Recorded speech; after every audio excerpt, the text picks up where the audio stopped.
निर्धन व्यक्ति और माता लक्ष्मी। एक निर्धन व्यक्ति था। वह नित्य भगवान विष्णु और माँ लक्ष्मी की पूजा करता। एक बार दीपावली के दिन भगवती लक्ष्मी की श्रद्धा भक्ति से पूजा अर्चना की। कहते हैं उसकी आराधना से माँ लक्ष्मी प्रसन्न हुई। वह उसके सामने प्रकट हुई और उसे एक अंगूठी भेंट देकर अदृश्य हो गई। अंगूठी सामान्य नहीं थी।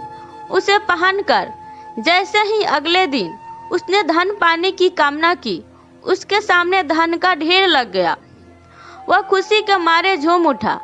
इसी बीच उसे भूख लगी तो मन में अच्छे पकवान खाने की इच्छा हुई। कुछ ही पल में उसके सामने पकवान आ गए।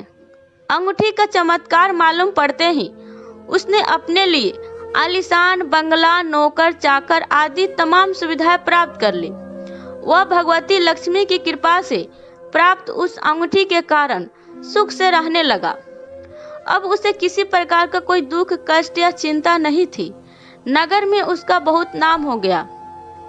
एक दिन उस नगर में जोरदार तूफान के साथ बारिश होने लगी। कई निर्धन लोगों के मकानों के छप्पर उड़ गए। लोग इधर उधर भागने लगे। एक बुढ़िया उसके बंगले में आ गई। उसे देख वह व्यक्ति गरजकर बोला, ए बुढ़िया, कहाँ चली आ रही है बिना पूछे? बुढ़िया ने कहा, कुछ देर के लिए तुम्हारे यहाँ रहना चाहती हूँ। लेकिन उसे बुरी तरह डांट झपट दिया। उस बुढ़िया ने कहा, मेरा कोई आसरा नहीं है।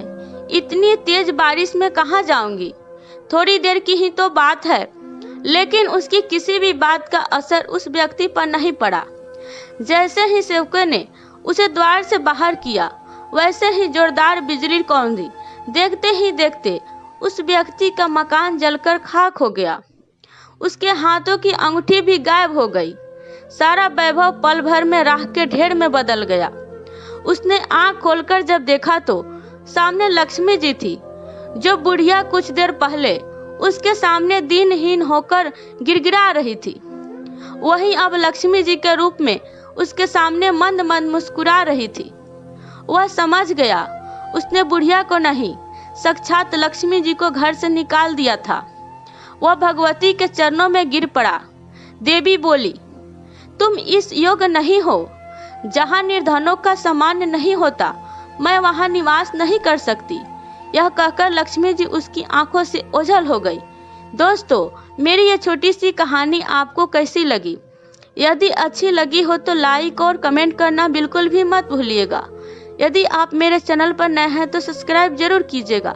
आपको मेरी कहानी सुनने के लिए बहुत बहुत